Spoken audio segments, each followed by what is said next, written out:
મિત્રો તો સ્વાગત છે અમારા નવા મિની બ્લોગમાં। આપણે હવે સિમ્બર જઈએ છીએ કેમ કે ના પાર્સલ આવ્યું લેવા જવું પડીએ। મેં કીધું તો આવ્યો નહીં ભાઈ, ચાલો આપણે સિમ્બર જઈએ પાર્સલ લેતા આવીએ। सफर तन्हा तन्हा कब तलक,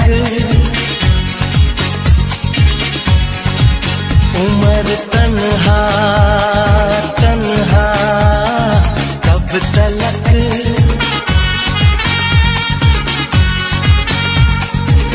कभी तो आएगी वो दिलरुबा दिलरुबा दिलरुबा।